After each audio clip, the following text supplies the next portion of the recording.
All right. Welcome in, y'all. This is the 11 Deep Dawgcast. I'm your host, Star Wars Dog. Alongside with me, our co host, Brad, otherwise known as Peaches and Cream. Today's slate of games has been a fantastic weekend. Let's get all up in the muck and let's roll that intro.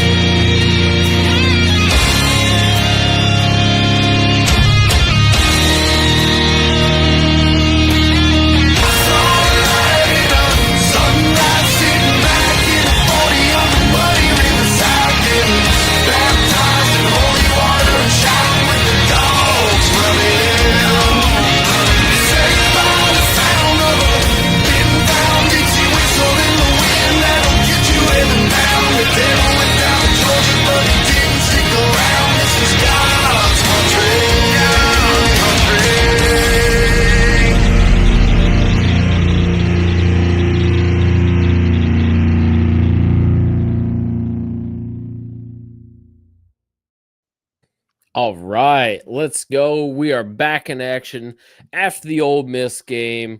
I'm feeling good. I was well rested, had a day off Friday, so doing real well. Paycheck's gonna suffer a little bit next week, but doing real well as far as like rested and spirit wise. I'm right I here. have to stop you there, dude. Like, how is your blood pressure and your heart palpitations not just like through the roof?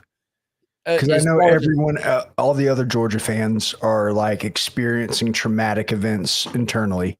let me walk you through my culpabilities and not comorbidities but culpabilities. So my culpabilities are understanding that this is not the 2021 or the 2022 Georgia teams, right? Mm. These are very different teams. So in that understanding, I understand that we don't have a quarterback that throws 4 interceptions in a game anymore. Too But soon. Too soon. I understand that our team generally has slow starts. We're very freshman and sophomore. We're very undeveloped. Undeveloped might not be the right Inexperienced. inexperience. Yes, thank you, Brad. Mm.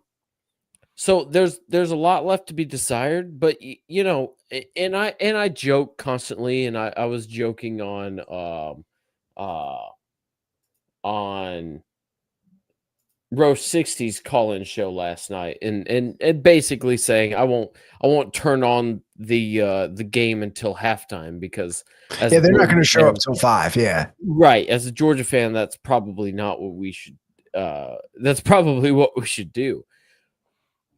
This game though, um, defensively had some sweats, right? But Some, yes, brethren, Georgia's defense has more holes than Swiss cheese, I or at least tonight. understand. I understand. For 3 quarters, we did, but in the fourth quarter, we stood up, and that's the only reason we won that game, in my opinion. Hold on. No, no, no. Brad, I was actually going to Brad, corroborate what you're saying. No, go ahead. Go ahead. Go ahead. okay. Let me air Yeah. some laundry here. Let me air some laundry. So, for 3 quarters, our defense was making me, you know, like it. I was sweating, right?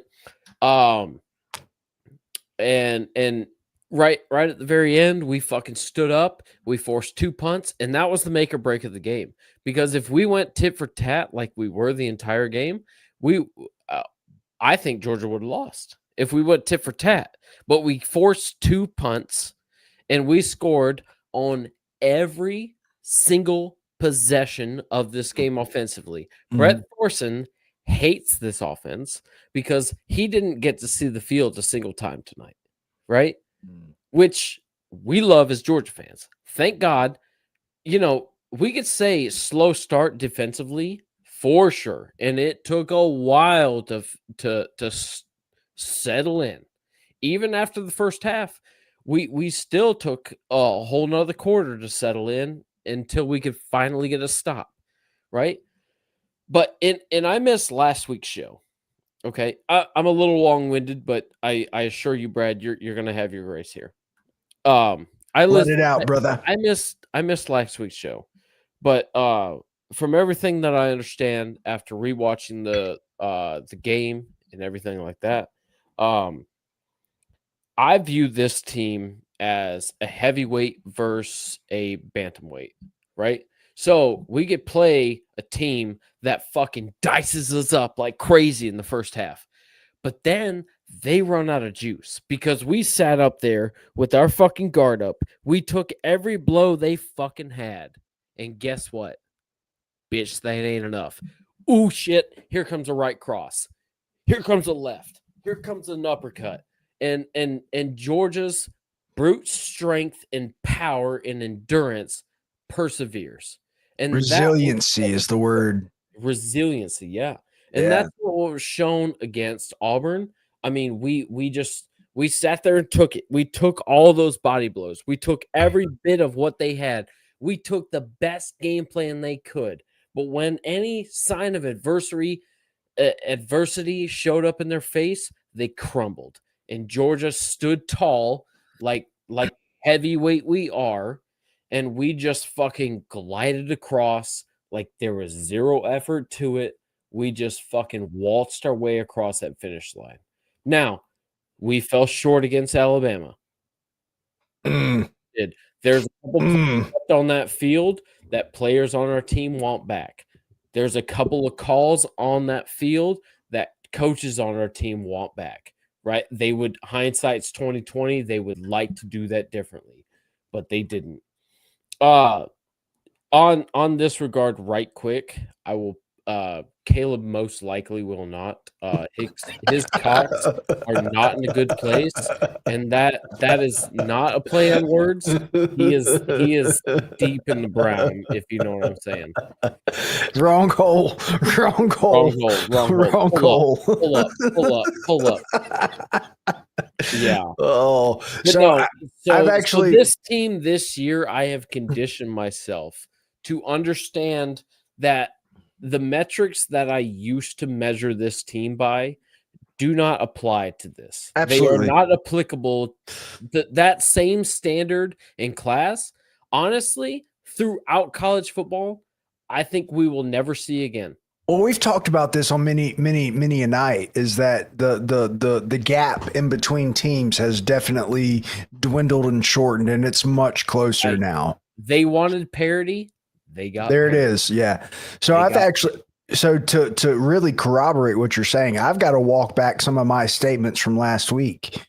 like Mike, your Bobo nonsense from last week. Mike Bobo put on a master class tonight.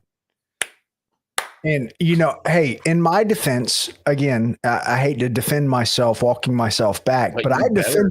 I defended Mike Bobo all last season. Mhm. I did, and I defended him the season You did. before. You did. So I'm eating my crow right now. Go ahead. But my goodness, this defense. Now they did get the 2 stops that we needed. Deborah Perkins, thank you for being here, honey. Yes, thank you. Thank you for the congrats. Yeah, they did get the 2 stops, and without those 2 stops, you're right, this was a possession game. Ole Miss, if we would have went tit for tat, Ole Miss would have won the game by 3. Yep, 100%. So those 2 stops were paramount. They were huge. They were huge. They were right when we needed it. They were right, like exactly when this team needed that. And you know what? In games past, we needed that at halftime. Sure. Not to say we couldn't have used that at halftime coming out. There's something to be said about Lane Kiffin. Say what you want about him. He's a great offensive mind. Probably one of the best, if not the best, in college football. I will say, watching this game, I don't know how many times I watched precise balls put exactly where just their receiver could get it. And there's nothing you could do but tip your hat. Like, yeah, Trinidad Chambliss played a great game. He really did. But he was also throwing wide open receivers where our defense had holes. Like, sure. Shout out. That's a great point, Brad. There's that's not to say that there's not a lot of things that need to be shored up. Let me shout out Margaret Riggle. Thank you so much for being here. Absolute Heck lovely. yeah. Welcome, Margaret. What is she saying? Hello, Star Wars dog. I'm here, but I love football. Texas team. Yeah. Texas had a good day. So you're Except a Texas for Texas fan, Margaret. Tech. They kind of fell short today, if I'm not mistaken. Oh, Yeah, they kinda Arizona shit the bed. State. Yeah. They shit the bed against Arizona State. So much for that ranking. But No, Texas they'll still be ranked, I think. Texas is climbing their way back up, and hey, they got a match against us, and that's gonna be what it is. Ooh, there we go. Sundowners Club in here. Now, Sundowners, I think you're gonna owe me a bet, if I'm not mistaken. We'll talk about that later. Hold on, I think you're gonna owe him a bet. To be No, honest. sir. Hey, Billy won tonight. He ain't getting fired before the Georgia game. Oh, you had the opposite. Yeah, that's right. I see.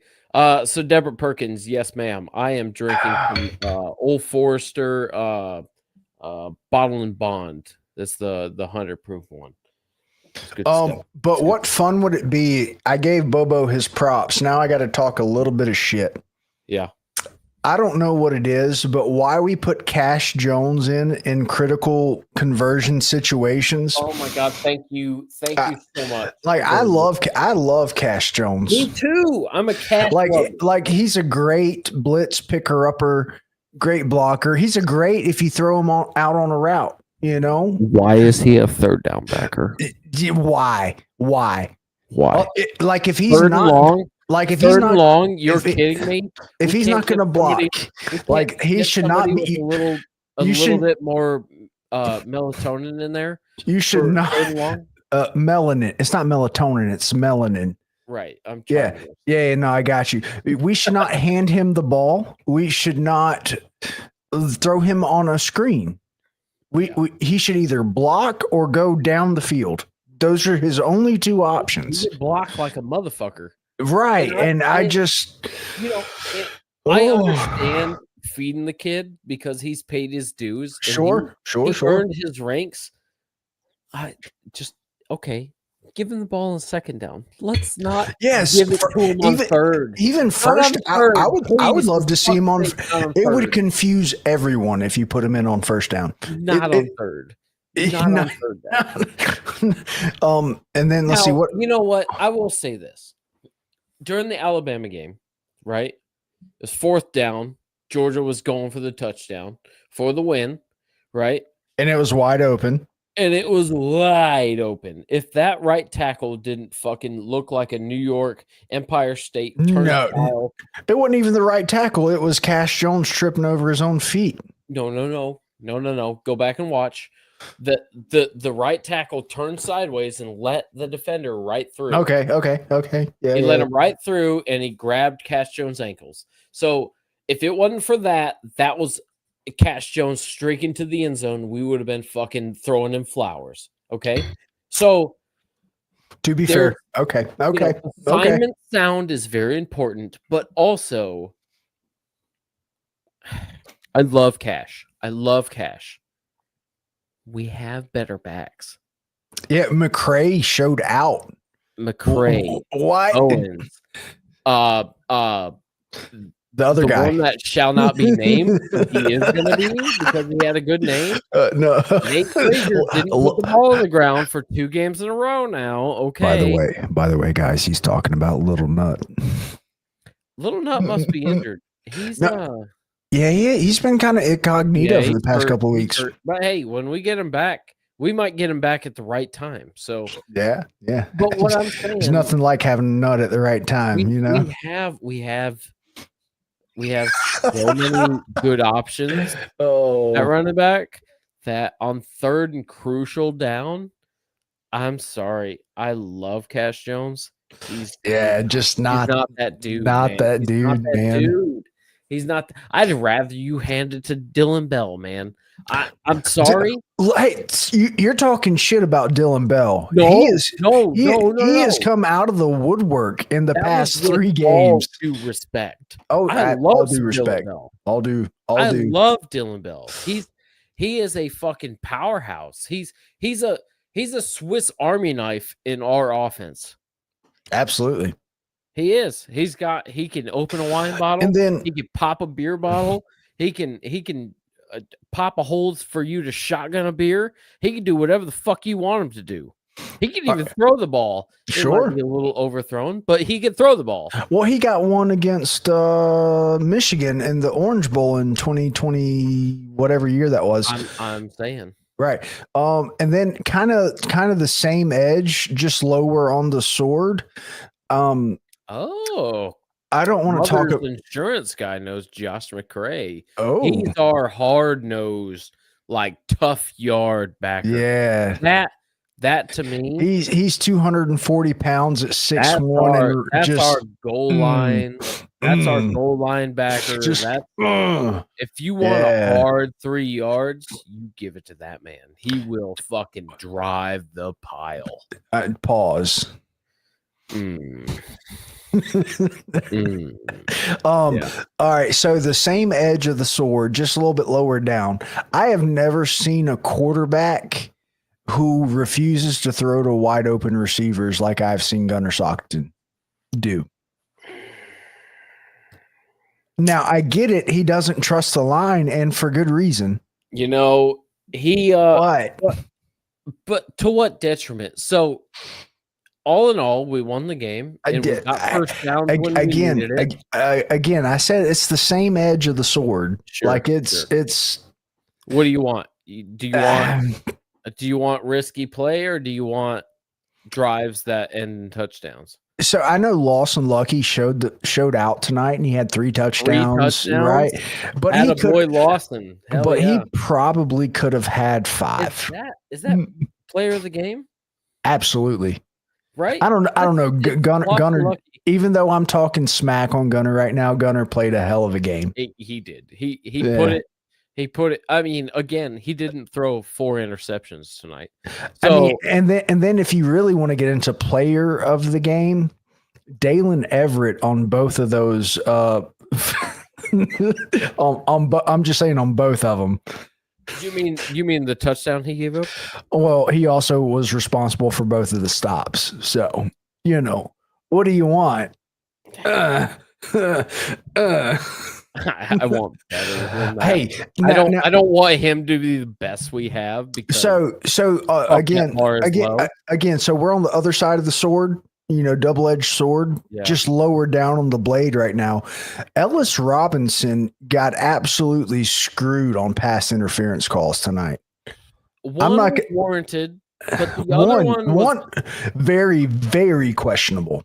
Yeah, the other one was very questionable, and to be honest, because they were hand fighting.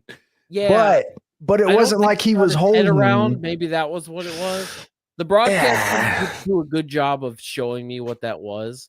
It was very questionable. Yeah, very. But and who are we? You know what? Let's just give a good round of applause to the officiating crew. Oh no, they still did terrible. Who are we to question them? Hey, I will give it to them. They didn't call holding all night on either side. Bo Hewley was atrocious. You know what else? Whoa. Our good friends at Row 60 decided to put on the striped Stanford Stadium, and that got some legitness. I was so happy for them. The end zones, they were white, and then white. Now the black didn't show out, and they asked the people in the sun to wear black. It's like it was still hot. Like, guys, come on, put the home side in the shade and the black. It would give it contrast. Like, guys, come on. Look. It's it kind of worked. It kind of worked. You could have. It did. And I think this is something that could come back and be better. The Absolutely. end did great. Mm-hmm. And again, this is our friends at Row 60. If you're not a fan of them, if go check them out, dude. Row 60 has, and they've done a different breakdown this year. They do their post game deal. They do call-in shows now. They're fantastic. They're good old boys from Northeast Georgia, where I'm Northwest Georgia, so it's more of Brad's neck of the woods. Whoa, I'm you're Middle East. You're yeah. Middle East. Ding ding ding ding. But yeah. Aloha snack bar. Yes, exactly. Yeah, no. So they're great, but they put on the Stripe Stanford, and there were some really good efforts made to actually make that happen. The ones that were made to wear black didn't comply as much as they should because they were sitting in the sun. Yeah. So if you guys have never been to Stanford Stadium, there's the home side, East and West, and there's the visitor side. Yep. And the visitor side, the sun is directly hitting them. Yeah. So until like 6 o'clock. The end zones are on the north-south line. So you have east and west, home side, away side. So if you're on the away side, the sun hits you until it fucking disappears. If you're on the home side, you get shaded the entire time. Yeah. So yeah, that's a bit rough. If this was a 7:30 kick, it would have worked out. Yeah, beautifully. It easily would have been pulled off, and it would have been great. But you know what? I think this is a cool tradition that our boys started. Absolutely. And shout out Row 60. Huge shout out Row 60. They're fucking Clark and Adam. They're fucking fantastic people. Good Christian men. Yeah. Just salt of the earth. Great guys. And what a good idea. What a cool concept. And like I said, the end zones were nice and whited out. Like they showed out for that. But yeah. So as far as this game goes, man, offensively dominant. I mean, yeah, sure. We were held to 2 field goals or 3? 2? 2. Yeah. Still, I mean, we were going tit for tat.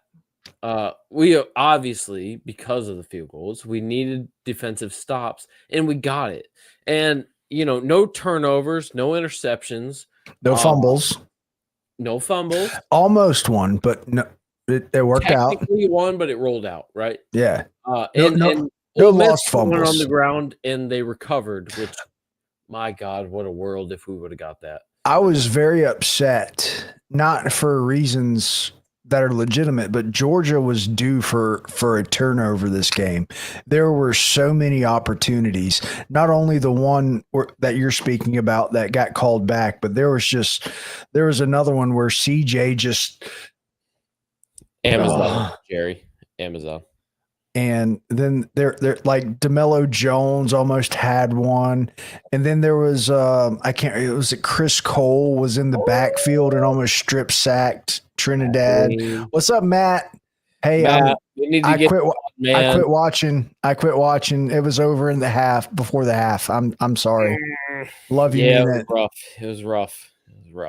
Oh, we got Rocky up in the house. What's going on, brother? Heck yeah. But they were due for a turnover, and it never came to fruition. So I was very upset about that. Yeah, that was rough. Honestly, yeah, that pick six right before the half. That ended it. It was done right there. It was that was done because that was what, from the 2. Yeah. And how did USC Notre Dame turn out? I quit watching that one as well. Notre Dame ended up walking away with it. They're going to get in the playoffs, and that's disgusting. That's disgusting. Sean, Sundowners, if you're still disgusting, in the house, you should be. Yeah, there he is.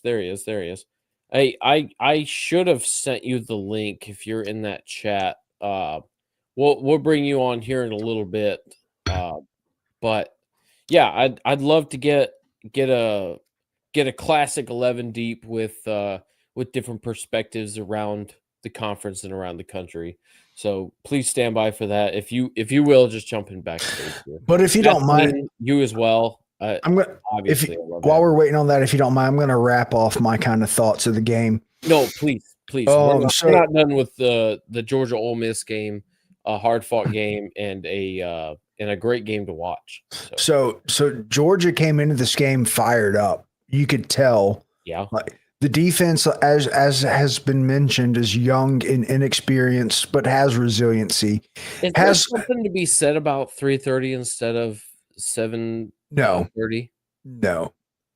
You don't think so? You don't think there's an element of waiting around all fucking day until 7:30 before you play? I don't think so. Not for the professional athletes. Not for the process. No.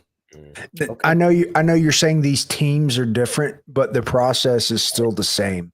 Sure. I think two things can be true at the same time. Yeah. I think the fans are more boisterous at 7:30. Yeah. Because they got time to warm up. Yeah.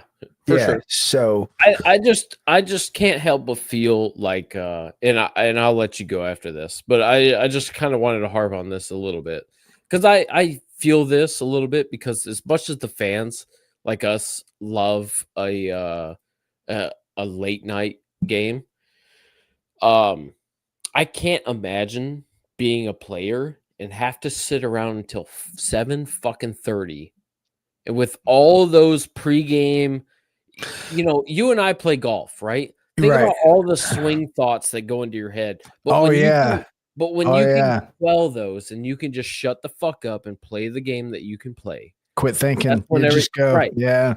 But when you have all fucking day until 7:30 to think about what the fuck is about to happen, is there not an element of that? Do you think like that might have some play sometimes? I'm sure it's Alabama, like you're sitting there against Alabama. Just like, amped up all day. That ink just fucking wears on you. Like it's gotta be something. I don't think it's any more than it was during the week. Like I'm sure game day anxiety comes in, but if you'll pull up Rocky Dennis question. This one or chat, yeah. So Rocky, he has a fractured tibia. Now, whether it was open or closed, I don't know, but that's all that was said in the post-game press conferences. It's a fractured tibia. Yeah, that's a tough one, but you know what? The first time in a long time, he is like our number 2 guy because I think Zachariah surpassed him. Well, Noah Thomas is showing out too. How about Elias Williams coming in tonight too? Well, and that's what I'm saying is I don't it sucks, but I don't think that's as bad as it would be last year. So he walked off the field after he got hurt. Right. So it's probably like a hairline fracture, not an actual like medical term fracture. You know, don't want it worse though. Right. So he'll probably be out till if Georgia makes it to the playoffs, we might see him back. Right. I'm not sure. Yeah. But here's my thoughts. Offense, I got to again walk back my statements on Mike Bobo. He put on a master class of offense tonight. Gunnar Stockton, I've never seen a quarterback turn down more open wide receivers and still win a game. Like, it's crazy to me. Zachariah Branch is that dude. We will not get him for a second year. He will be going to the NFL draft, unfortunately. Nate Frazier is undoubtedly the most overhyped good running back we've ever had. Okay. I agree. Offensive line is injured, so I give them a kind of a pass on their play. But like, hold their own. They hold their own. They're not consistent, but the are. It's Monroe Freeling went down. It looked like somebody stomped on his foot or something. So like the average height weight of Georgia's offensive line is like 6'7", 320. Oh. So I mean they can just lean on you. But anyway, offense played a great game. Defense, young, inexperienced, but resilient. your top guys are Dalen Everett, CJ Allen, and Raylan Wilson. And then you got Jordan Hall, who has been injured for the past 3 years. Yeah. He's trying to get NFL draft eligible or draft stock this year. So you got 4 people leaving this year. The rest of them are sophomores and freshmen. You don't think Hall comes back for another one? No. You think he puts on enough this year? I mean, if we make a deep run, he's got a medical red shirt. Yeah. So he might come back if his draft stock doesn't get high enough. But I don't know. I would hope that he sees but you got KJ Bolden and who's the other guy on the other side? DeMello Jones is a freshman. Yeah. Ellis Robinson is a sophomore. You got the other branch. The other branch is a sophomore. Yeah. Yep. Kyrian Jones is a sophomore. There's another freshman they rotated in there at safety. You got I can't even think of all the names on the lines. You got 2 of them who are true freshmen. One of them's a redshirt freshman. Another one's a redshirt sophomore. So this defense is very young. So with all of that being said, what I said at the beginning of the season stands true. There are so many potential first-round draft picks on this defense. It's sickening. Even with how young we are, for sure. Yeah, it's sickening. But there were so many holes. Now, whether that was because of defensive design, play calling, or whatnot, I'm not sure. That I saw scheme was definitely the issue. But Lane Kiffin is probably the best offensive play caller in the sport. You think he's better than Sarkisian? Absolutely. Oh, really? Sarkisian got figured out in one season. Do you think Sarkisian's the better head coach? No. No. You just think Lane Kiffin's over him in every metric, offensive and head coach? I think Lane Kiffin used the portal better because he doesn't recruit better because he doesn't have the money. But he can use the portal. Sure. And then he hired a decent enough defensive staff to get his defense. They weren't good enough. I mean, they gave up 45 points. But their defense is serviceable, but his offense is so far and beyond better than any other offense. Like, what are their metrics? I'm not a box score guy, but what are their metrics? Just go look at their metrics. They're far and beyond better than any other offense in the nation. Sure. And that's been true for years since he's been at Ole Miss. Matt Tween, hit that link, and I'd love to get you in here, brother. It'd be good. But Georgia again gave us a heart palpitation. They closed it out about halfway through. They really finished the game about 4 minutes into the fourth quarter. The game was over. But it was more of a steady line of heart palpitation. Like Georgia was never out of the game. Georgia was okay. So they got 2 field goals in the first half. It was tit for tat. It turned out in the second half, all Georgia needed was 1 stop and the game was going to be over because they were just going back and forth, back and forth, back and forth. Yeah. And again, I don't even mind walking back my Bobo hate. But defense, I'm going to stand by this. Georgia's defense misses Will Muschamp. It misses it bad. I'd say, well, what's the deal with that? So his kid is playing at Vandy. So he's not coaching at Vandy, but he's like going to be a supportive parent. Oh, okay. So I mean, he's doing life things. Yeah, he's doing life. He made his millions as a head coach at South Carolina and Florida. So I mean, it's whatever. I want to say to the people. Speaking of Vandy, is our guy here? 1 second. Oh. To the people, I dropped the link to jump on here. So Cajun Corey, I've seen you in the chat multiple times. If you have the ability to jump on here and talk your talk, I'd love to have you. You're a good participant here. Margaret Riggle, love to have you jump in here. Mark, actually, will you bring up her chat question? Rocky, I would love to have you up in here. If you have the ability to jump in here, you don't even have to turn the camera on. Just come in here and no, talk we're with us. we're cameras only. I'm kidding. I'm only half kidding. No, I feel that. But if you're not in a state, if anybody's interested, I'm gonna do this. It's been a while since I did this. If you're interested in jumping in here and talking your talk, and we'll talk about the game, right after we conclude our talk about this game, we got Matt Tween backstage. I'll bring him in here in just a minute. Hopefully, Sundowners jumps in here too, but yeah, we'll do like a round robin conversation, and it's always a good time when we do that. I love that about this channel. Will you bring up Margaret's little chat about picking the game real quick? Which one here? Cowboys, Washington. Oh, I did see that. Yeah. So I'm going to go ahead and make a pick, and I will preface this pick, and then I'm going to go into a segue after Jim makes his pick. I'm going to pick the Cowboys only because I love George Pickens, and I hope he yanks someone down by their face mask. Oh, are we talking about pros? Yeah, that's the only reason I made that pick.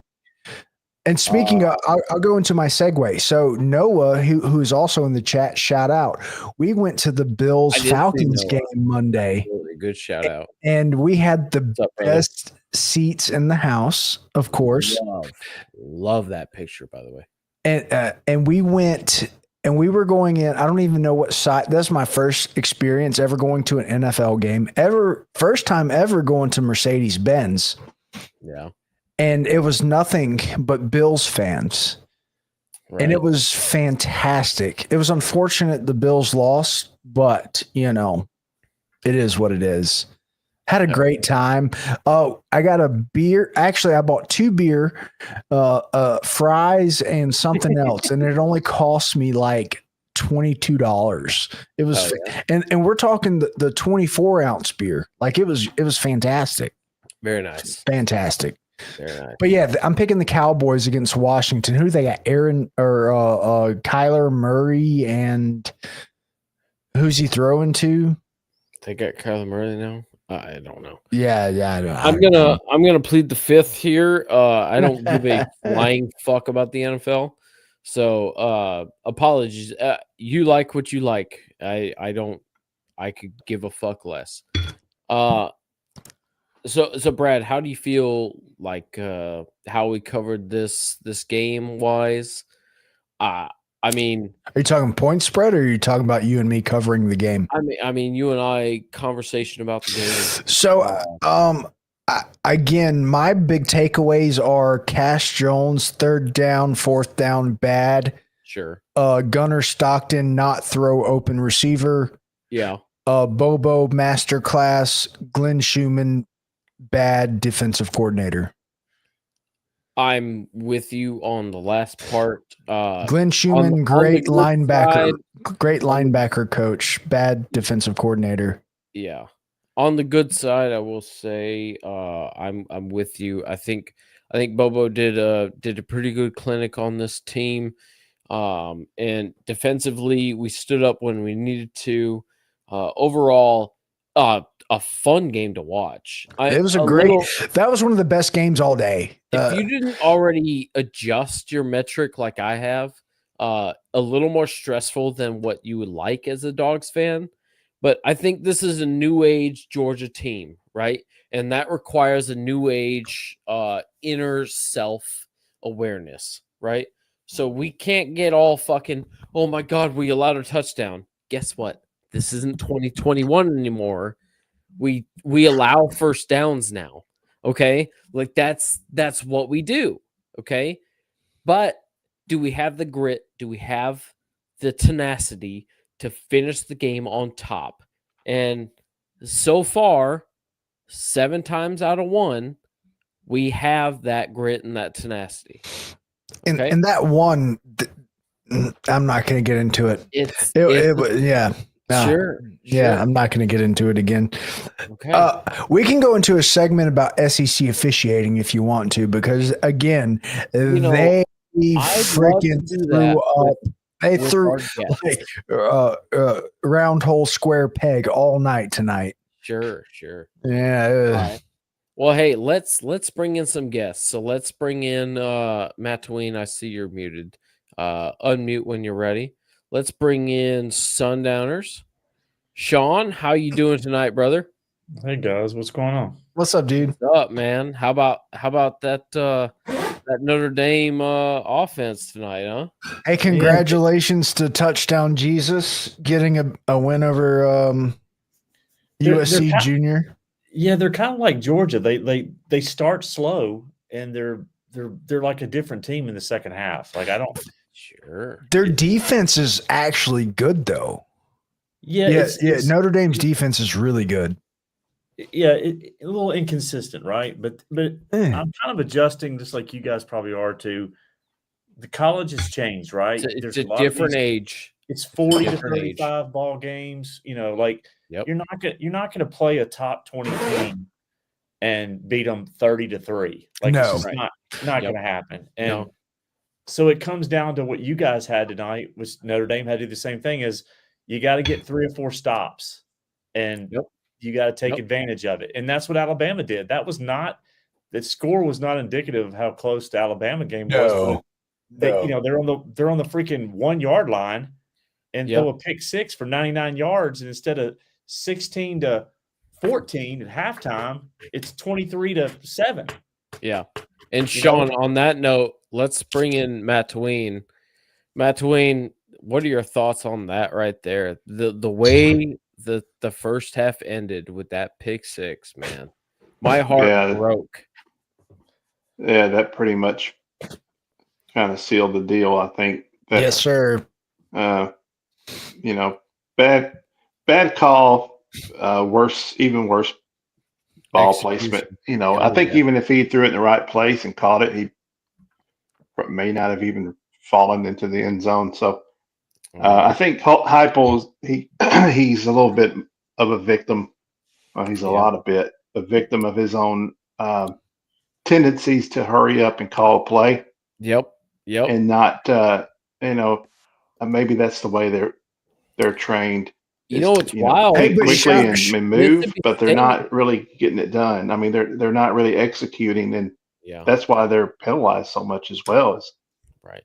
I know you don't want to hear this, Matt, but shout out to Shane Womack for getting that done. Like most Bama fans thought he was a joke. Can I say what's wild? Mississippi State did the same thing. They had the game in the bag. Now, that was at halftime for Tennessee and Alabama, but Mississippi State had the game in the bag, and they got a little arrogant in the red zone, and they threw a pick, and Florida ended the game on them. Like it was Mississippi State's game to lose, and by God, they lost it. Let me real quick. Let's bring in Jerry, Mr. Jerry Sills, and hello, everybody. What's up, Jerry? How we doing, y'all? It's great to have you on. This is first time for y'all. How are y'all doing? Who's y'all's teams, and what'd you think of the weekend? Jerry, go ahead. Well, let's see. Steelers suck on Thursday. Miami sucked on Friday. I'm going to mail my glasses to both Rogers and Beck. Hey, you're welcome for him, by the way. We're glad you guys are happy. You can keep them. Now, my beloved Dodgers did punch their ticket into the World Series, so that took some of the edge off. There you go. Okay, a little baseball in the sports arena. Hell yeah. But when I watched the Miami game, I was just about ready to throw furniture. Yeah. So, Rocky, you're going to have to get a chat invite wherever it's at. It's in the link right there. There it is right there. Just click that. What's going on, Margaret? Do what it says, Rocky. So, Matt, you muted. My bad, dog. I'm here. So besides the ending of the first half pick six, what actually I'm not going to get into officiating because Caden Proctor was again, doing doing the holding thing. But what was Tennessee's problem? Like, they were running the ball well. Aguilar was throwing the ball well. Like, what was going on? Yeah, I wish they would have stuck to the run a little more. I don't know if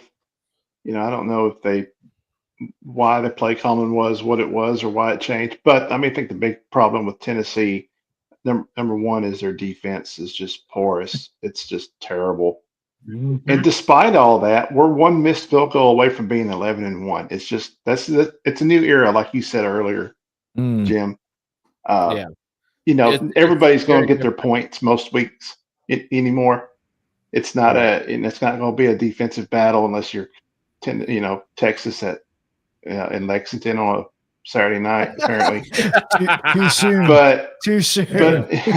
But yeah, Tennessee's given up 30 points just about to everybody that I can think of, except for maybe one team.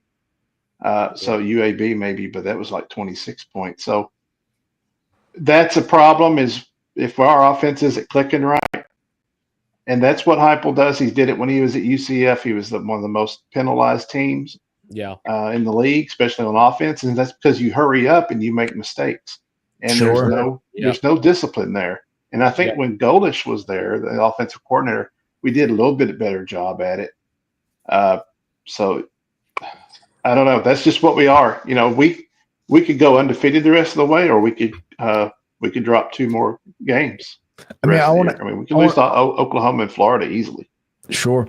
I want to add a nugget. I don't think there's going to be a SEC team without 2 losses.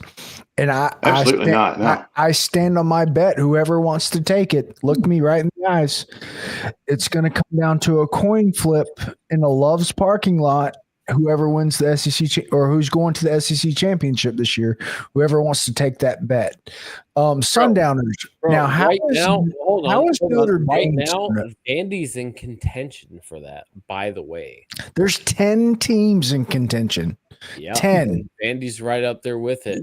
Let's all real quick before we do your pass to Sundowners, which I'd like to hear. But let's welcome in Rocky Dennis. Welcome to the channel, brother. Good afternoon, guys. Quick, give me your thoughts. How are you feeling? Well, I'm feeling pretty good about the win tonight. I think a lot of what's going on with this team right now is you're seeing. Oh, crap.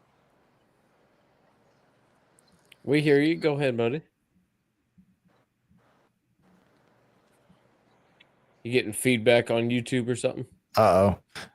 I'll tell you what we're seeing. I don't want to speak for Rocky, so I'm not. This is not me speaking for Rocky. We're seeing a porous defense, kind of like Matt's going through with Tennessee. Oh, boy.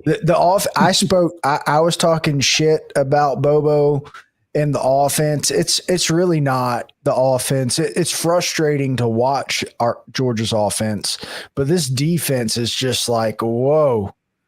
Whoa. Rocky, if you do have a stream pulled up still, just mute that. You gotta listen here. Yeah, there's probably like a 10-second delay. Anyway, Sundowners, how is Notre Dame, like the defense? I think that's what's going to carry you guys. How do you feel about that? And how is Jordan Love not living up to the hype? Ooh, damn. Jordan Love dominates when they give him the damn ball. Like, yeah, they got to give it to him. That's true. Like, I looked at halftime and it was, or maybe it was early third quarter, 15 carries, 173 yards. I'm like, when you see that stat, is a fan of any team, right? You're going to go, well, why not 23 times?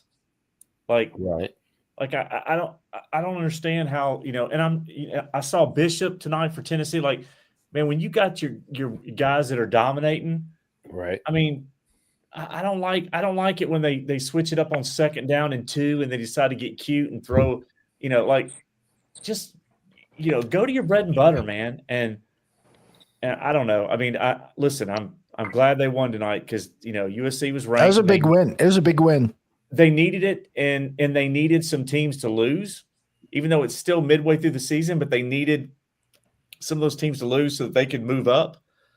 And then they gotta go take care of business. But look, I feel relatively good about him. I didn't have, after making the title game last year and competing, but making some mistakes to lose against Ohio State, I'm happy with where, like, I'm not the Notre Dame fan that's like, we deserve to be in all these play, every year. I think Miami's really good. I think they slipped up, but I'm looking at the rest of their schedule. If they take care of Pitt, just like Notre Dame does, like Miami could win out. I'm looking at Tennessee's schedule. That Oklahoma game is looming large. Texas A&M's got 3 tough games coming up. Yeah, this season's not over at all. Yeah, all on the road. So I think Tennessee can still, can still make some noise and be in the playoff. I think Georgia is positioned to be in the playoff. So is Alabama. Vandy's a wild card. Let's not leave out Miami. Am I right, Jerry? Oh, you're right. You are definitely right. Yeah, Miami. Hey, nice little segue. How are you feeling about your team? It all depends on the vision test that Beck gets done. Yeah. you know what, Jerry? Jerry, does he need to borrow your glasses? Is that what it is? See, he's used to throwing the guys in red and white is what it was. Yeah. He had some flashbacks. He thought he was still in Athens. Were they dropping it too? I think Beck is familiar with those things. Yeah, they were playing from behind right from the start. And that's something Miami hasn't done at all this year. And I could tell they were shocked. Sure. And then the second half started to get good, and then it was back and forth. And that last drive, when I seen him throw that corner pass, I'm like, oh, I know where this is going. And then, boom, interception, game over. I just don't get it, though. Miami's offensive line is so much more dominant. Now, this is also relative to the new era of college football. Why were they not running the ball? Yeah, that's what I don't understand. It's crazy. I mean, I'm a crippled diabetic. Hand me the damn ball. I could have ran. Sure. I mean, Carson Beck is a good quarterback. You're going to get a game of like, who is this guy? But then the other rest of the season, you're going to be like, oh, this guy can dissect defense. Yeah. But there's just that one random game. It's just like who. What? Yeah, now, Georgia didn't help him out last year because Georgia led the nation in dropped passes. Yeah. So, God, what a crazy. I mean, look, Jerry, if you're going to drop a game, you don't want to do it at the end of the season. You drop it now. True. You're right. Do it now. Sure. Yeah. You got time to recover. Yeah, that your team gets sharper. The undefeated thing, because nobody cares about undefeated anymore. You just got to get in the playoffs and go. Yeah, that's true. Right? That is you so true. Don't want to be Florida State, like God. Yeah. Who? The criminals? Oh, I mean the Seminoles. Now we haven't heard from Margaret. Who's Margaret? Who's your team? Good toss. Margaret, are you there, honey? Yes. What's Can you hear me? Yes, ma'am. A&M, Texas A&M. Hey, how are you? Undefeated still, barely, but undefeated. Hold on. Let me put her up here. She's leading the pack. Yeah. Now, how do you feel being so close to your first SEC championship and it's probably going to slip away? Oh, it's no. not going to slip away. Oh, well, tell me about your team. Oh, I think they're awesome. I went to sister school to A&M back when it was when A&M was all male and Texas Women's University was all female. And back in that day, it was considered sister school to A&M. And all the core members had to invite to a homecoming, to A&M's homecoming, they had to invite a Texas Women's University girl to their homecoming. And so that's how I got involved with A&M. Love it. Well, I'll be there for them. That's awesome. Here on the 11 Deep Dawgcast, we're getting some SEC history, or that might even be the Southern Conference history. Yeah. Was that the Southern Conference at that time? Yes, it was. It was. Oh, okay. Whoa. So that's the Southern Conference history lesson. She just gave the female version of Rudy. Yeah, we're about to get into yell practice on 11 deep. Let's go. I mean, I'm telling you, I'm moist over here getting this history lesson. Let's go. Heck yeah. Well, I'm also a Texas Longhorn fan, of course. Any Texas fan. How does that work? Yeah, how can you be both? Well, and then Texas Tech, and then you got Baylor, and then you got SMU. And then we got TCU, and we've got the University of Houston, and University of Houston won today. So you're just a Texas lover. Don't forget Texas Tech. Absolutely. Oh, yeah. Now, Texas Tech didn't win today, so that was heartbreaking. Sure. But the rest of them did. And you're just a true American, or a true Texan patriot. So, Margaret, you're a Lone Star fan, everywhere, huh? Yeah. So, are you a Cowboys fan or a Houston fan? I'm more of a Houston Texans fan, but I have two sons. One is a Cowboy fan, one is a Texan fan. So I go with when they play each other, I'm for whoever has the ball. Oh, okay. That works. That maths out. You know what? Everyone listening to this right now, this might be a good lesson because my head. I don't know how wholesome this is. I love this right now. You're just an overall Texas fan, regardless of the team. Like, but don't also, Margaret, how much do you hate Oklahoma? I don't hate it. Oh no, I do. Oh no! I have never, oh no! It was always played at the Cotton Bowl, and I was always there for years and years and years. Yeah. So I don't hate them. It's just a nice, healthy rivalry. Okay. All right. And we kicked their ass this year. Man. She threw in an ass. See, I feel like it's a nice, healthy rivalry between Texas and Texas A&M. Like, I feel like that's a real, like, not that Oklahoma, Texas isn't, but like they didn't even play that game for 15 years because there was so much hatred. Right. I know. So it's like, who do you root for in that one? Oh, A&M always.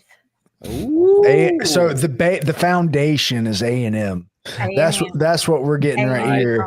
Well, it goes back to that college roots in the sure.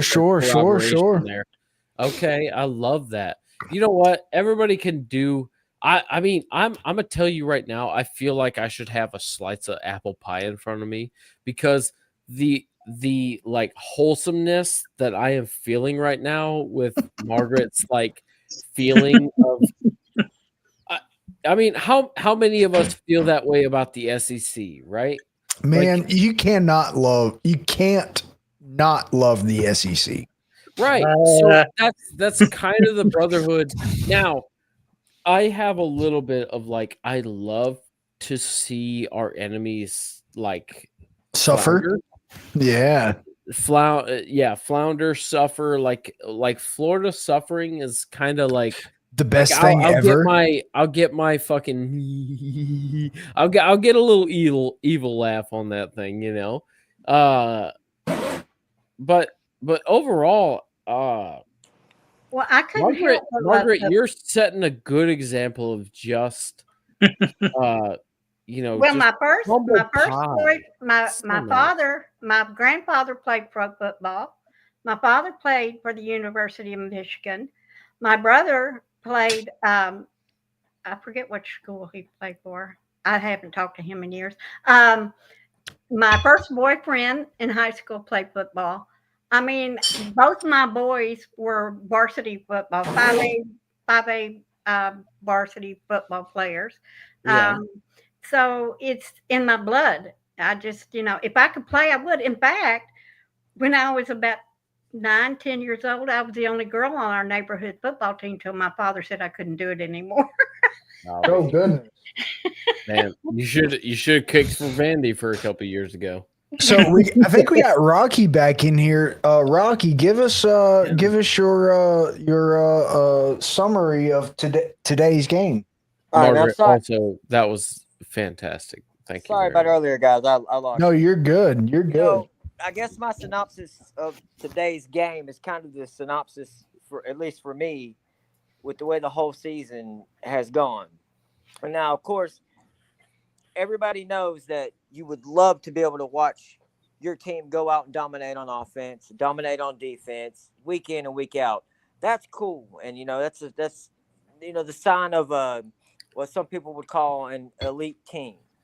Right. But for me personally, the way Georgia's played this year is also, man, it's fun as shit just to watch these guys come out. That is a word for sure. Wow. Yeah. Because, it's easy when you're up on offense and you're playing good defense. But then when you have this scrappiness to your team that that for 4 quarters, they're going to fight all the way through it. And your team had better fight right along with them, or, you're going to catch the L. Yeah.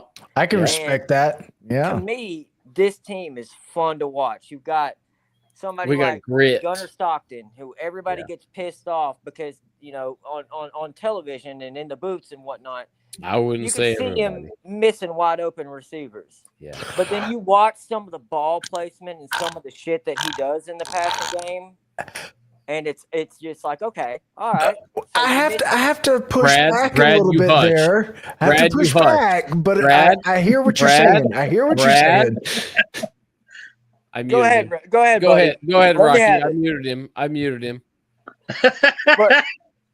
But could it lead to losses? This style of play that they have, could it lead to a loss down the road or an early exit into the playoffs? Because we are going to the playoffs. I mean, sure.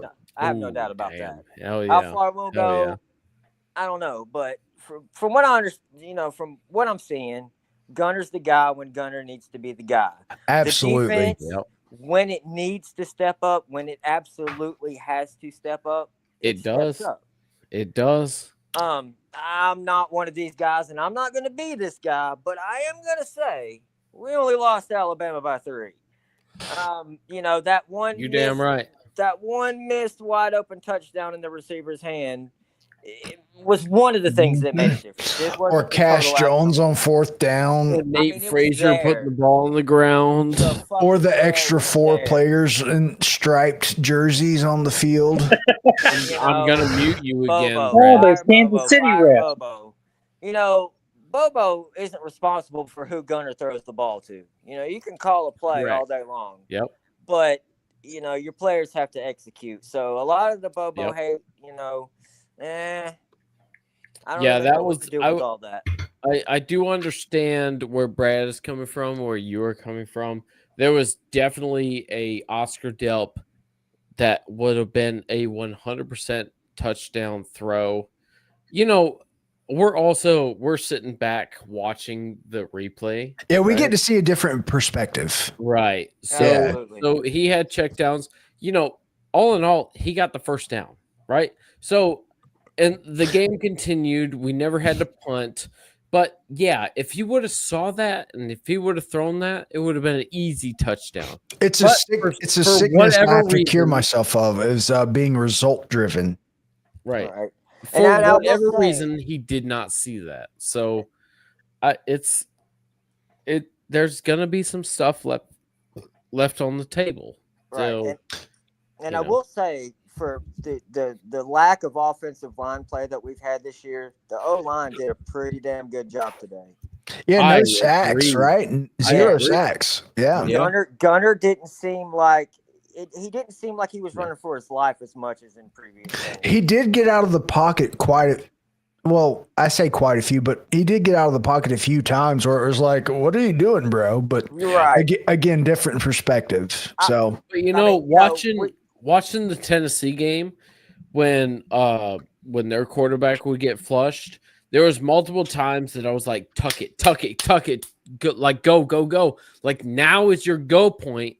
But because you waited and nothing is open, you have now lost 4 yards. Yeah. Right? Yeah. You should have just gone, because you could have got, like, Matween, if you would chime in on this. I'm sure you've seen these plays too.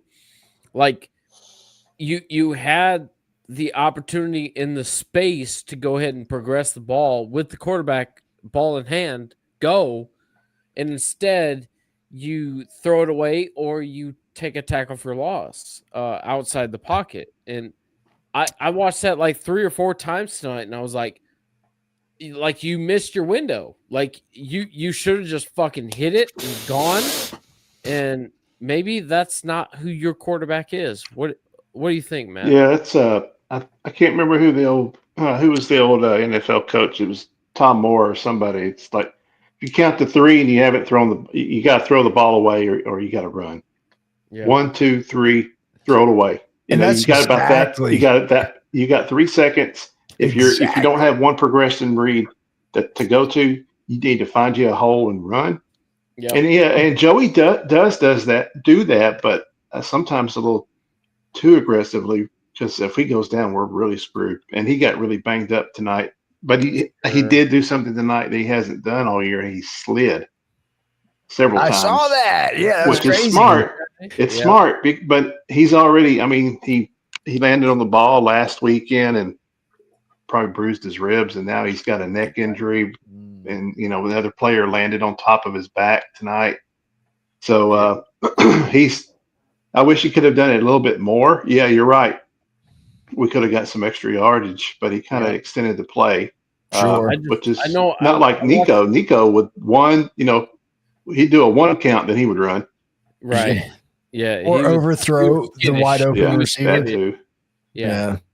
Yeah, I noticed a couple of plays this particular game that and he would be flushed. So you're already on the move. Everything's covered up, and you had that moment of there's that bit of a window that if you go, there's 6 yards right there, right for the taking. And then you could slide and just boom, chains are moved. Keep the chains moving. Instead, you waited too long, you scanned too long, and then everything else presses up to you. You end up either throwing it away or you take a tackle for loss. Like I saw that 2 or 3 That's how times. we got that safety. Yeah. He stood there too long. He didn't even back up and roll around. He let the offensive lineman get pushed into him. But experience might help him, but like, my goodness. Man, this is like his 6th year in the league. He's commit. You got to commit. Just go. Yeah. Just go. Get upfield. Because again, Dylan Sampson. There's an easy 6-7 yards right there for you. Easy 6-7. I think this is a great opportunity to segue a little bit. What's everyone's thoughts on the playoffs? Jim, I'm going to throw it to you. Like, I'm not going to ask you for a top 12, but give me like a top 5. Like, who are the 5 teams you're confident are getting in? We'll go round robin with this. Well, we'll get the red and black glasses out of the way. I think Georgia's in. I think Alabama's in. Yep. I think A&M. Oh boy, Margaret, I love you, but we're only halfway through. We're only halfway through, and I think A&M's going to shit their pants. So, my goodness, man, run, dog, run! With all due respect, I think A&M's out. I think Notre Dame's going to get their recognition. So wrong. I think A&M's going to get, or not A&M. I think Notre Dame's going to sneak their way in like they usually do because they're not in a conference. Yeah. Even though they had two bad losses and nothing else to really redeem them. One mediocre win against USC. Yeah. That's what I say. That's crazy. Georgia, Alabama, Notre Dame, Ohio State. Let's go ahead and give here's my wild card. Georgia Tech. I've got them. And let's also, for number 5, let's say Vandy. Indiana. Whoa, Vandy! You come with the Vandy? Vandy sneaks in. All right. All right, Rocky, you're up. Give me your you can go 5 or 6, 7 right. even. I Just did 5 there.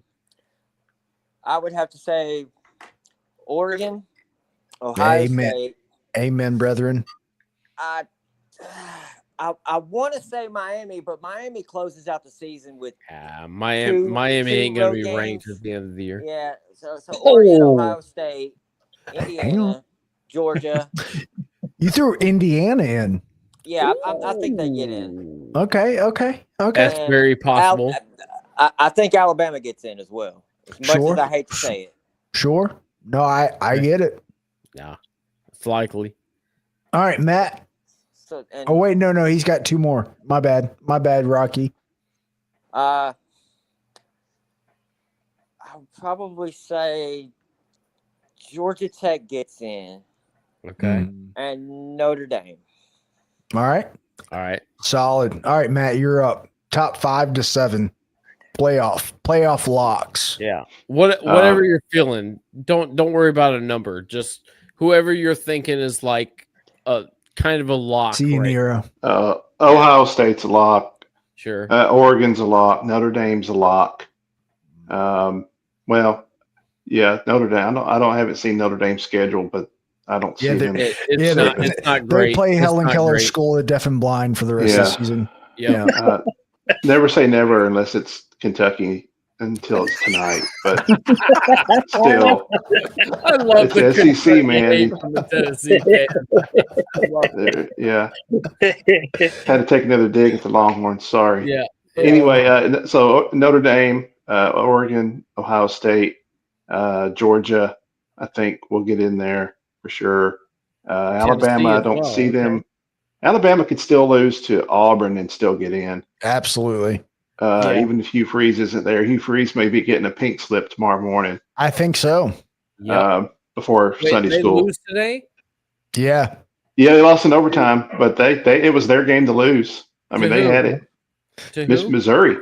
At home against Missouri. Overtime. Went to overtime. At home. What? Missouri might be a sneaky fucker this year. Missouri is still sneaky. They're still getting by. You guys just took my pick. Shit. Sorry. Finish it out. I think Indiana's in there. I do too. Yeah. I think Cignetti's really good.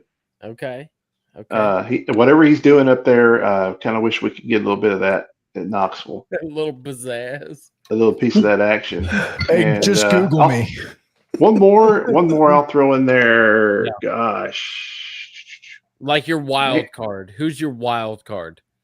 All right, I'm gonna go kind of counter to what you're thinking. I'm thinking A&M does slip in there this year. Ooh, I see. Yeah. Okay. Yeah.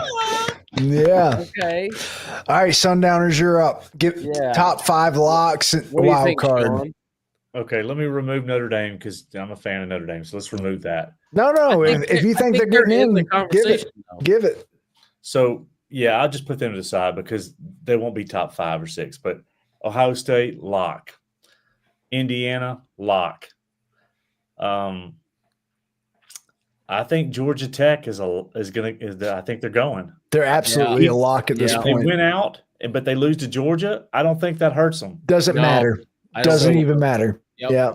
So in Alabama, I think at this point they got Oklahoma and LSU, but they could split those two, and they're a lock. Sure. And here's a lock for you. South Florida is a lock. The group of 5, South Florida? Yep. Bullshit. South Florida. What about Memphis? Well, Memphis shit to bed today. They lost. They were going to host game day next week. Yeah, they lost. South Florida. And they lost. So damn. South Florida is going to come in next week. It'll probably be competitive, but they'll win the game. Wait. What about UNLV? They're still undefeated. I don't think so. They're not ranked in the top 25. But they're undefeated. Yeah, but South Florida's ranked. Sure. Okay. No, I agree. I'm just asking questions. South Florida is ranked 19th right now, and they're going to win out. So they're as much of a lock as anybody other than like Ohio State. Sure. So, Group of 5, they get the 12 seed automatically. And I wouldn't want to play them. I mean, nothing to lose. You saw Notre Dame last year, nothing to lose. You don't want to play a team like that in the first game. Mm-hmm. So, and then I guess I would say, so Georgia Tech, Alabama, Georgia, Ohio State, Indiana, South Florida. And, your team's getting in. Notre Dame is a lot because is Miami I think Notre Dame will make it. How about Miami? They'll be like a 7, 8, 9 seed. The Tennessee-Oklahoma game looms large. The winner of that game is going to make the college football playoff. And I'm not sold on Oregon yet. I looked at their schedule. Really? They should be able to win out, but something doesn't seem right with Oregon. I don't know. That's the team you're questioning, not Indiana, not Georgia Tech, but Oregon. They went to Oregon and put it on them. I mean, I agree with you. So, Oregon had no business losing at home. Chalk's not winning out the rest of this year. It just never happens. Yeah. Yeah. So there's going to be another surprise. I still think, again, like Miami, they lost at the right time, not at the end of the season. So you get focused again. So you saw that with Alabama. You lose, you get focused. Georgia, you lose, you get focused. So those are the teams. You got a couple of wild cards in there. Could Vandy make it? Could Mizzou make it? Yeah. But I'm looking at that. I didn't come away from that Tennessee game tonight going, oh, man, it's the end of the world. Like, no. Oklahoma-Tennessee game is a huge game. That is a huge game. And Texas A&M's I like Texas A&M, but they got 3 tough road games coming down the stretch. Florida is going to play spoiler to a lot of these teams yet to come. Yeah. Florida they have our number, and we're playing there. We've only won 3 times since 1971 in Gainesville, no matter we're the superior team or not. Yeah. Always a tough game. It's tough. It's tough. Texas is not making it this year. Texas is not. No. I agree. Arch Manning's not ready. If you're not a top 5 team in your own conference, you're not making it. And Sarkisian's offense has been figured out. Like he runs a great offense, but it's just been figured out. That's all it is. Yeah, so there's some Oklahoma, Tennessee is still. That's great. Yeah, they'll drop Tennessee's 11th. They'll drop like 5 or 6 spots, but then they draw Oklahoma. Yeah, they'll be fine. Tennessee's fine. Yeah, so again. Well, we got to overcome a Bama loss. And Bama embarrassment, and we lost our baseball coach more than likely today.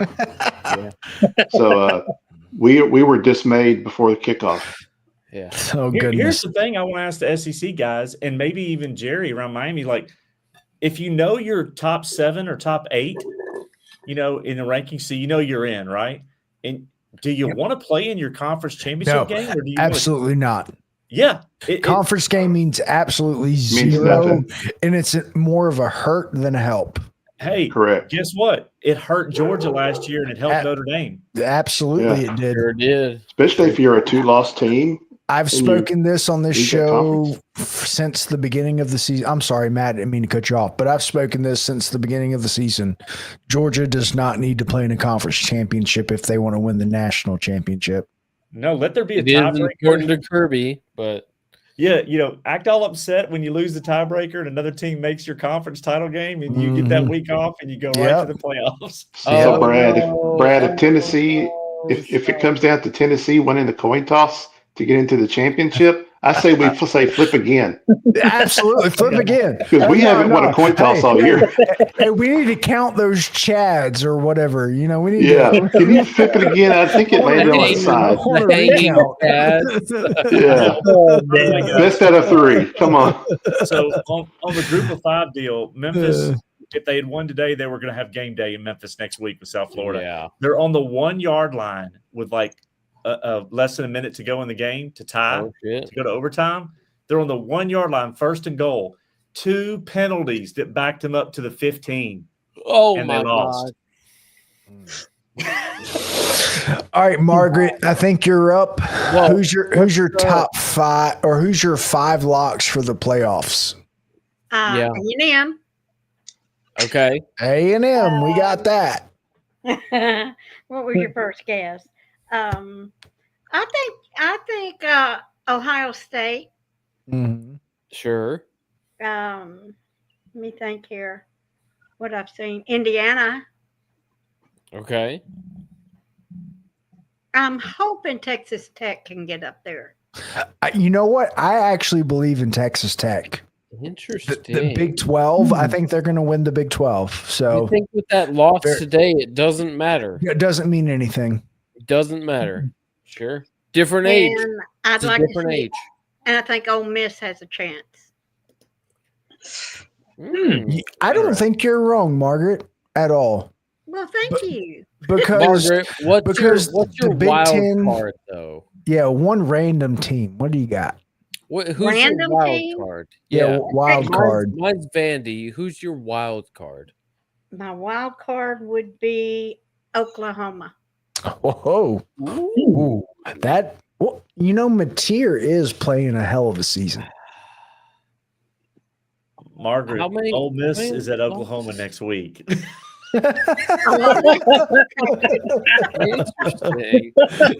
Interesting. Yeah. Ole Miss better not lose that game. That better not.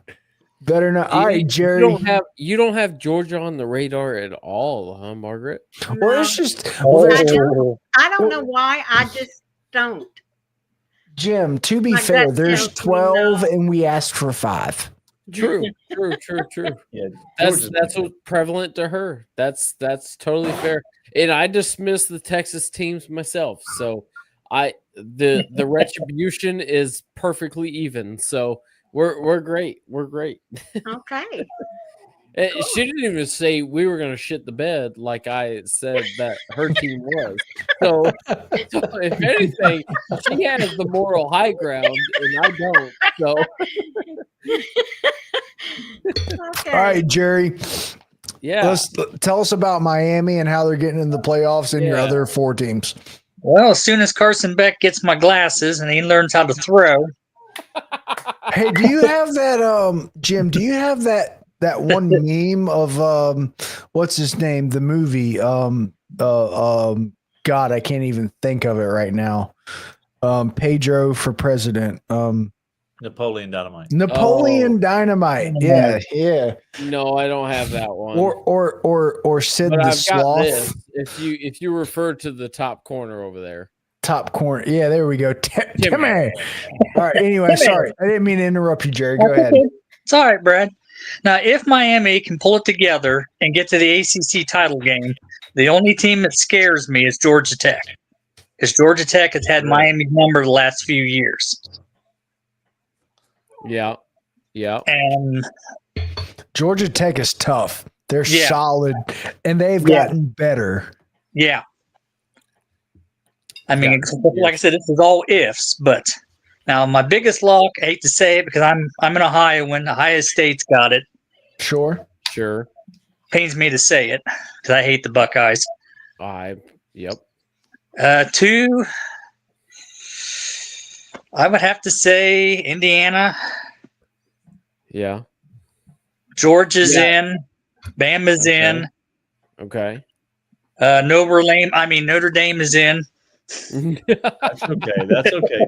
Jerry. Hey, Jerry, I'm a Steelers fan. You're fake news.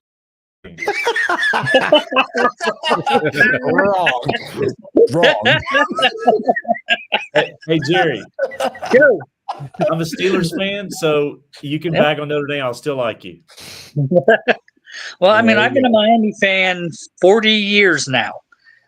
So you're on the convict side, huh? Oh, yeah. I even got the book.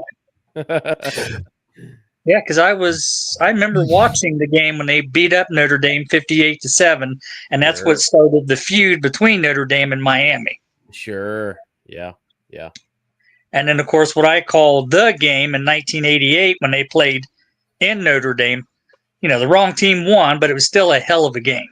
Yeah. And the fight before the game was even better. Still got that hair like it's 1988. Yep. Yeah, I got my Leonard Skinner hairdo going here. Hell yeah. That's good shit, brother. That's good shit. Who's your wild card? What like wow. that surprising team to toss in there? It's kind of a toss up between Vandy and Margaret will like this, Texas A&M. I think they can squeak out and get in as a wild card. Okay. A wild card, A&M, a wild card. Yes, Margaret. Jerry. While they're leading the SEC, I understand the disheartening there, but I think A&M has a tendency of just defecating all over themselves in these situations. Oh, stop it. And well, they did get lucky against Arkansas. When have they ever gone better than 8-4? What, 1990. 1990. Oh no! Yeah. I was a teenager. Back when I was just a youngin'. I was a teenager. Hey, their A&M is at LSU, at Missouri, and at Texas. Oh, can I change my wild card? Can I say for the record, I stand firm on this. LSU will end the season unranked. Possibly. I agree. Couldn't happen to a nicer guy. They are the most fraudulent I'm about to say the same stuff, Sean. They are the most fraudulent team in the rankings, period. Damn.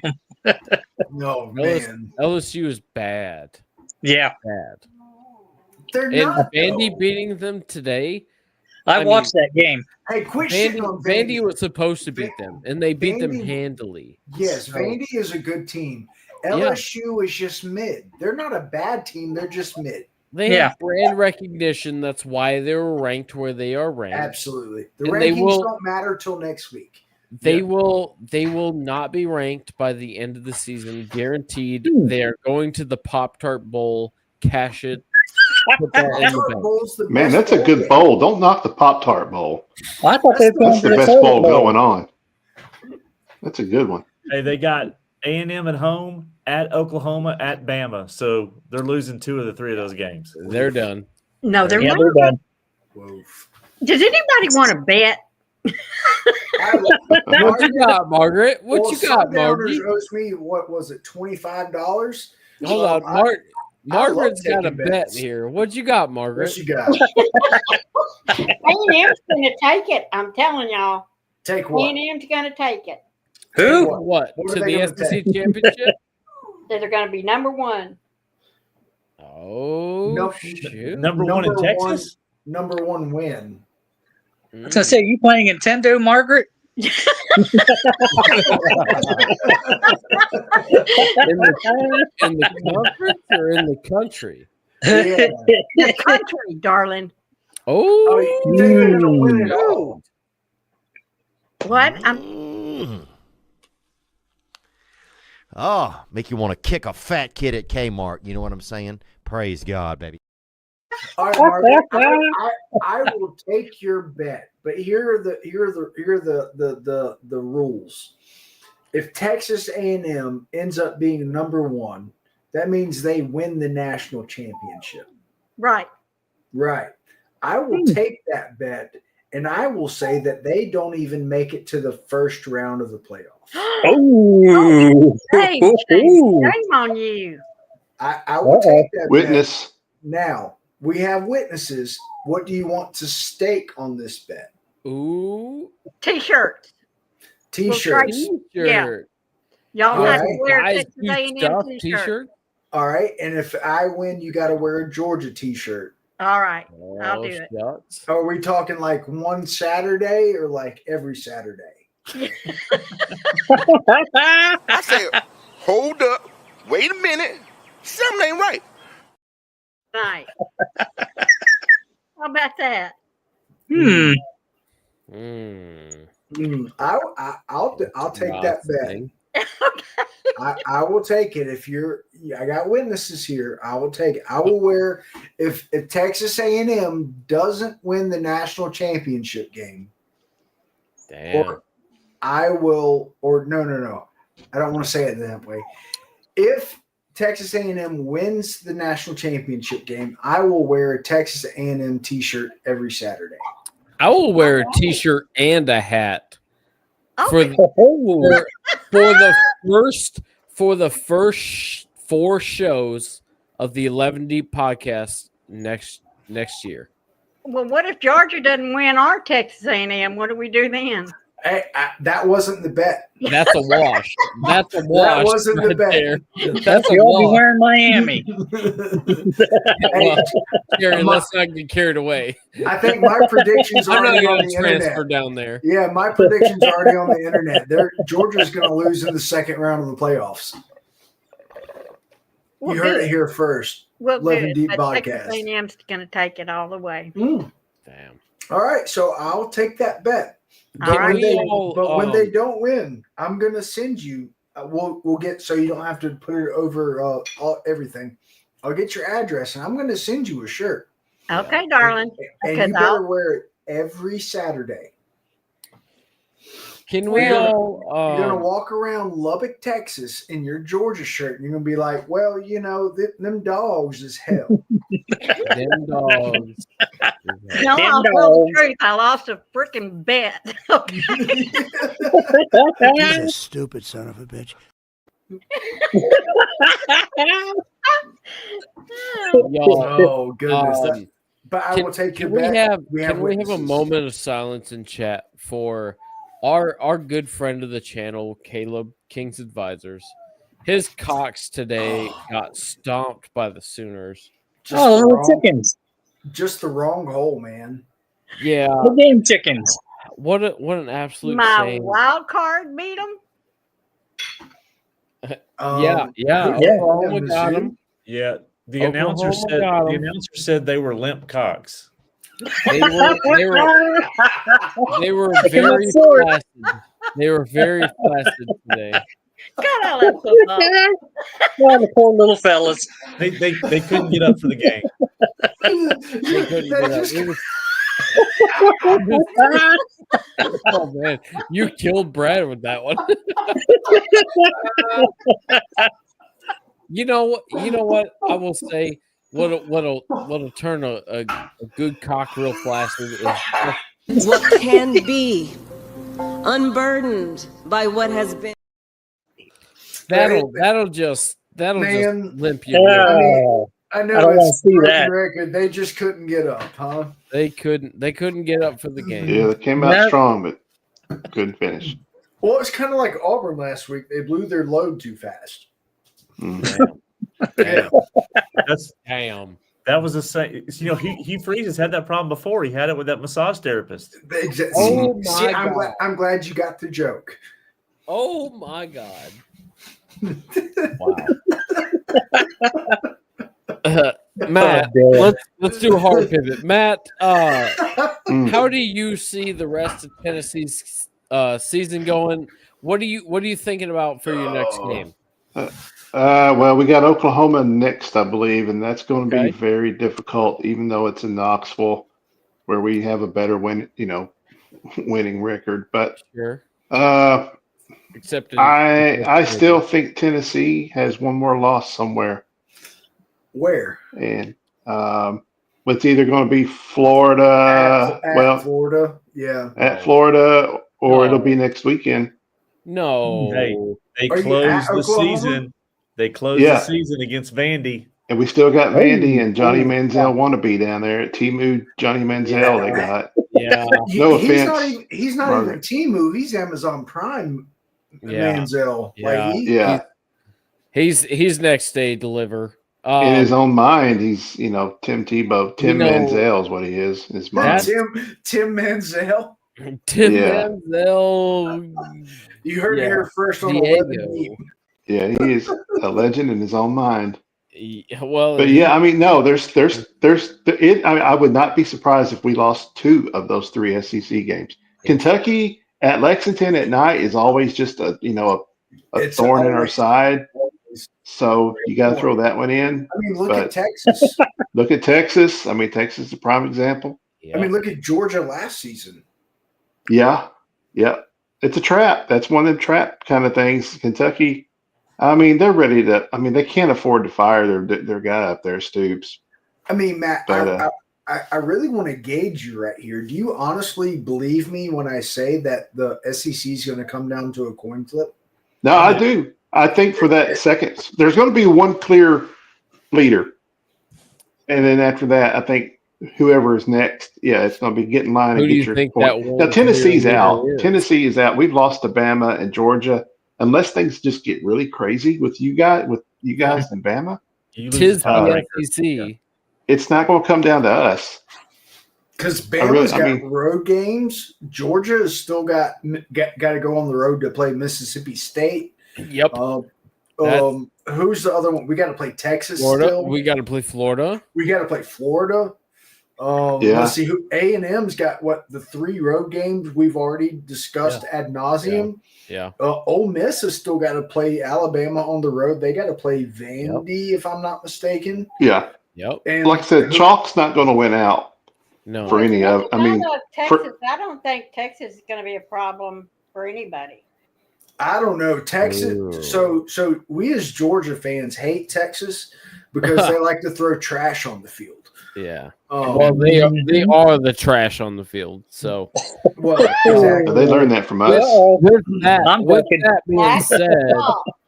that being said, Sean, what are your thoughts? What are your feelings for Notre Dame going forward? Well, they got the games against teams that like you don't think of them as like top 25, but like Pitt, Miami's the same situation. Those are good teams. They're good temes that if you don't get up, they'll beat you. But they got to just take care of business. They started out the season a field goal at Miami. Should have beat Texas A&M, but they lose by 1. Right. But they were early in the season, so you sure up your line. I feel like they're going to win out. I feel like they're going to win out. They should. But that's going to put them somewhere probably in the 7, where I thought they were going to be last year, 7, 8, 9, and they were a little higher than that. Sure. Sure. And you'll end up playing Georgia or playing, come on, rematch, baby, like, rematch, or even Miami. Like they'll play someone that. But I'm telling you, going back to Mattoon, not about the SEC championship, but the playoff. Yeah. Tennessee's got Oklahoma and Vandy at Neyland Stadium. Mm-hmm. Right. So they got to win those 2 games, and then you have to load against Florida, which is always tough. But they can win. Tennessee can win out. Absolutely. Yeah. Like I said earlier, I mean, we're a missed field goal away from being 11-1, despite how bad our defense is. We're in the 100s in a lot of defensive categories. I will say, and we're still as a Georgia fan, I don't want to play Tennessee again. I just want to say, Matt, that I threw up an elite chicken foot during that kick. Is that what it was? It was elite. It was almost a double. It wasn't a double, but it was elite. So everybody has a different team other than Brad and Jim. But on this, I want to ask each of you: don't all of us want our teams to get in the playoff and have a shot at an undefeated Ohio State? I would. Hell yeah. No. You know what? I think Ohio State could slip up and lose to Michigan, though. I think Ohio State needs to play someone before they get to the playoffs. Oh, that'd be great. If only the Big Ten was as big as Dave Portnoy made it seem, because he's high on his own fucking farts. He knows pizza, but he doesn't know football. Okay? He knows how to write a check. Yeah. I do want, in this case, Sean, I do want Georgia to play Notre Dame. I do want Georgia to play Miami. I do want Georgia to play whoever else is in that caliber of team. Brad, if I was a not script writer, I would Ohio write State. it out. I would write it out that Georgia plays Miami. If I was a script writer for this season, it's already that's what I would write out. Georgia against Carson Beck. That's exactly at how Sanford. I would draw at it up. Sanford, or is it at a neutral site? At Stanford would be even better. Oh, so we're talking like 8 and 9 right there. We're talking. Go ahead and throw 3 interceptions. You the last dandelion of the season, son of a bitch. Carson Beck would come to Sanford Stadium. This is just the way Georgia's defense is, and Georgia's defense would make him look like a Heisman candidate. Wrong. You're fake news. No, I'm not. You're lying. He's a stupid son of a bitch. You're on copium, Jim. Copium. Brother, Did you watch Trinidad Chambliss, the guy who no one even knows his name because he's a Yeah. Okay. So Jerry, what do you feel about your team going forward? Ty Simpson? How are you feeling about your 310 yards? I think they can do it. Okay. Who do you got Like next? I said, is it SMU? I do believe. Yeah. Or is it Stanford? Oh, it's Stanford. Stanford. Okay, yeah. All right. Yeah, see, the Georgia Tech game is the one that scares me the most. I know they'll have to play them in the ACC championship if everything goes according to plan.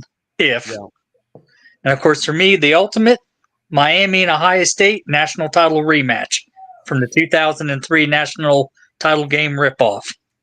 Oh, wow. You know that flag way after the play's over? Sure. Jim Trussell. Jerry, how do you feel about my proposal? If I was a script writer, well, yeah. See, I like that too. You like that as well? Yeah. With Carson Beck versus his old team. Yeah, versus his old team. I like that matchup. That'd be fun. That'd be fun. And of course, I wouldn't mind seeing Miami, Notre Dame too. Me neither. Yep. Sure. Beat Notre Dame twice in 1 year. Yeah. Yeah. Oh yeah, that'd be good. So you feel good, even with that loss today, huh? Yeah. Yeah. Well, I'm looking at it from a coach's perspective. Now, who'd you lose to? That was Louisville. Yeah. And they're, what is it now? 5-1, I do believe. Listen, Jerry. If you're gonna speak Southern, you got to understand Louisville. You got to muddy those vowels and just Louisville. Yeah, there you go. Jeff Brom's good for one big upset a year. Perfect. He cashed it in last night. Hey, my dream playoff, I want Notre Dame, Alabama. I want Bama. All my buddies are Bama fans. Do you not remember 2012? That's okay. It's not the same. It's a different college football era. Or was it 2013? 2012. Well, heck yeah. Well, hey, let's round this out with Margaret Riggle's analysis with her Texas A&M Aggies and the overall Texas, because honestly, I love her mindset, the Texas overall spirit. I love that. Margaret, walk me through how you're feeling for these upcoming weeks and how specifically A&M is going to fare coming forth. They're going to win everything. We got a bet, Jim. Just like that. Let's end the podcast. There's nothing to talk about. They're going to win it all. There's no doubt about it. I love it. That's spirit. Who does A&M have next? Let's see. Anybody have it pulled up? I can't in a LSU. moment. That was LSU, wasn't it? Ooh, LSU, a fraudulent team on my account. Yeah, they play LSU next, Okay. and then they'll play Missouri. Oh, okay. At Missouri, though. Missouri is one of those. These are both road games. Doesn't matter. That's right. It doesn't matter. Hey, what size shirt do you wear? I'll tell you what. I'll wear no. We'll Now, wait do you want a polo or do you want a t-shirt? I want or a sweatshirt. Or a sweatshirt. I'll get you a hoodie. Sweatshirt would be nice. You want a Not hoodie like or big, just a I like sweatshirt? big, They're a nice oversized Georgia hoodie. sweatshirts. Get a nice Georgia hoodie. Yeah, no. I will be going to the UGA bookstore and getting you a shirt. FanDuel right now, or not FanDuel. Fanatics right now. Get you a nice. Heck yeah. A big oversized shirt. Absolutely. Or sweatshirt, I meant. All right. That hang down to my knees. Okay. You're feeling real good about everything coming up. I would feel good about A&M. Missouri, I will be watching that game. That will be a fun one to watch. Everyone on the panel, I appreciate you being here. I love having Jerry and Margaret, Sean, Matt, all of y'all have been fantastic this evening. We're going to go ahead and wrap it up. With that, I will say if anybody is still watching, Do you stream every Saturday? I do, yes, ma'am. We stream every Saturday at 11:30. We were a touch late tonight, but every Saturday at 11:30, the Georgia 11 Deep Dawgcast will be here for you for our fresh fan analysis of how we feel about the games. All right, then. I'll be here. Wait, before we go, because our other fellow isn't here because his cocks went in the wrong hole. They want that in San Francisco? That's right. Yep. Did we went a little too far south? Did College Game Day get it right at the location they went to today? Yes. Sean? Yes, they did. I I think College Game Day got it right this week. Yeah, I think so. Matt, you think they got it right? Where did they go? Wasn't even watching. Georgia Ole Miss. Yeah, that was a pretty good game. I'd say they got a good one there. Yeah. Yeah, they did. All right. Jerry, did Game Day get it right today? Yeah. Okay. Very good.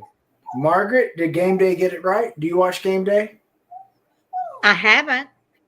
Oh. Do you know what College Game Day is? I'm sure you do. Oh. Yeah. Okay. If you got ESPN, Margaret, you can watch it. I'm sorry. Say that again. If you have ESPN, Margaret, you can watch it. It's usually on, I think it's what, 10? It's it starts at 9 Eastern. Oh, 9 Eastern. Okay. In the morning? Yeah. So basically, they go to that'll be about 8 your time, Margaret. Yeah. Okay. They go to the marquee game of the week. But all right, everyone, I appreciate y'all watching. Everyone being in here. I love y'all. Real quick shout out. We have the golf channel, Guys Do Stuff. I would love y'all to check that out. That will be in the description below. Me and my buddy Big Rob. We be playing golf. We're trying to get good. We're about 2 months in, and we have another episode coming very soon. We are about done editing it, so be on the lookout for that. The last couple episodes are up. Go ahead and check out how bad we are with the golf, but we're funny. And here soon we will have Brad on with us. Absolutely. They're too scared to come to Dublin and play. Oh, we'll come. Do not come. So we'll be down there. Everyone, if you're watching, hit that like, hit that subscribe. Stay tuned for next week. And again, check out the other channels. Till next week, we love y'all. Have a good rest of your week. And this has been really fun. Thank you for having me.